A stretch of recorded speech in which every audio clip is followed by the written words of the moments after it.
Hey, it's Guido coming at you with a tactics talk.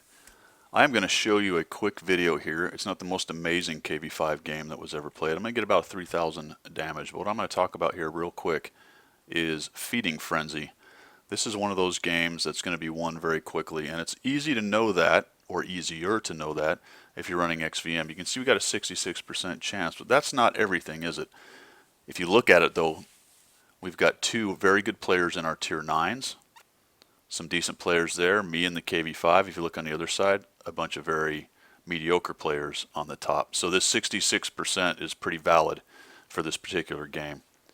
Now I had a suspicion, a sneaking suspicion, the way this game was going to run down. So I decided to run down here to the kind of standard brawling area on the Paris map, which is this little underpass, overpass.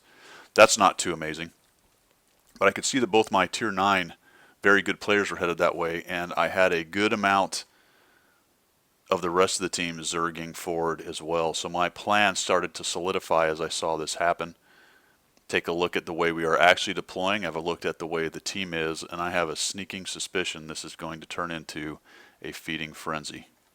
So what I'm going to do is speed this up. We're going to come down here and find quite a few of their tanks. We're not going to talk too much about this, but it is a good idea to get up here if you have a good amount of teammates, and you can start working this corner. So I've got a very armored tanks. I am up in their business already. And that is part of the plan because I have a good idea what's going to go down. There's the 103, heavily armored. And we are able to get in here, and it is feeding frenzy time. You can see we got some guys hanging back, not doing a whole bunch. Look at that. These guys are going to miss out on the damage. The point of this is, with the feeding frenzy kind of mentality, I'm already up 785 damage before anyone really realizes, oh man, we're going to start pushing and crushing these guys. But I'm already up in the front, continuing to shoot, continuing to get my damage. So I assessed that was what was going to happen, and I got in there. And that's the point of the feeding frenzy.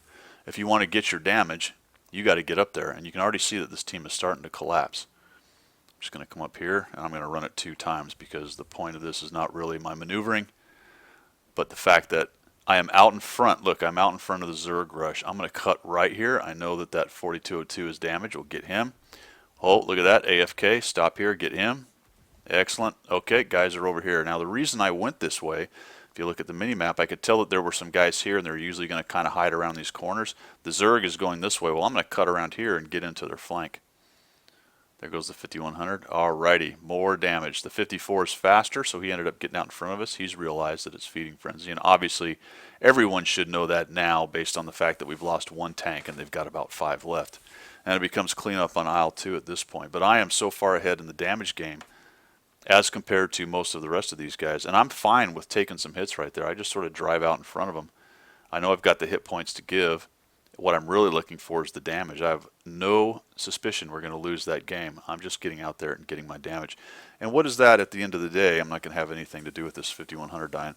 What is that at the end of the day? It's credits and experience. And if you're tracking your stats, it helps out your stats. But if you see the feeding frenzy start to develop, it is best to be out in front of it as long as you don't get rolled up early. And poor old Cowboy of Bebop over there, very good player, had the misfortune of being on that other team. And there you go, feeding frenzy, how to kind of see it start to develop and what you should do when it starts. Take it easy. Hope this helps.